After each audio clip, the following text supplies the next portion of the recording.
question is pretty abstract, involving the rights of man and ancient philosophical thought, and frankly too much introspection for a short animated web video. So no. Let's ask another. Take a look at your phone. How much information about you is stored on it, and how safe do you think that information is? Do you shop online, exchange messages on social media, Google search, and perform general life-simplifying tasks? Of course you do. It's almost impossible to participate in modern life without doing at least some of that stuff. And you probably lock your phone and keep it safe because, hey, you'd hate for all that information about you to be in anyone else's hands. Well, let's say it already is. Because Google and Facebook and the store you shop at and the location app you turned on yesterday are all happy to collect and mine your information. And this isn't just your phone. This is your whole life. A pretty comprehensive picture of you is being built, which includes your history and future as well. And to be really clear, this isn't just the information you give them knowingly. In fact, you have very little knowledge or control over what information is being emitted. But we've got more.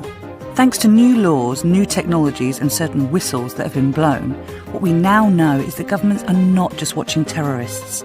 They're watching all of us. Your phone calls, your internet surfing, your emails, your social networking habits, your locations, even the fact that you're watching this video right now. All of it. Now, people don't always react as strongly as we do to all of this. We hear a lot of, they can spy all they like, I've got nothing to hide, and stop being so paranoid. And the question about how much all this will ever really affect you negatively is kind of why we made this series of animations in the first place. So for now, let's go back to the privacy thing. Privacy, and your human right to it, is the barrier that protects you from people doing things to you. It lets you manage boundaries, so you can open up to those you trust and shut out those you don't. It lets you maintain control. This is your right. But in the last 3 decades, very powerful institutions have tried to tamper with it. It's the individual's right to privacy versus the might and money of governments and corporations.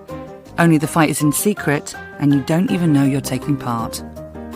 They want to monitor you and make decisions about you, and they also push hard against laws that protect you. They do all this without public debate nor consent, and no one is overseeing them. I mean, this is where you're jumping off the ambivalent boat, right?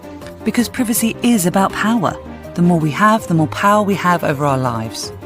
And not to be overly dramatic, but throughout history, no system of mass surveillance has ever existed that has not ended up being abused. We have literally no idea where all this will end up. But the convenient solution we accept today will be the mandate of tomorrow. That's just how this works. Monitoring us, branding us, categorising us, and profiting from us. Privacy can stop all this from happening. We can stop this from happening. Find out more at privacyinternational.org.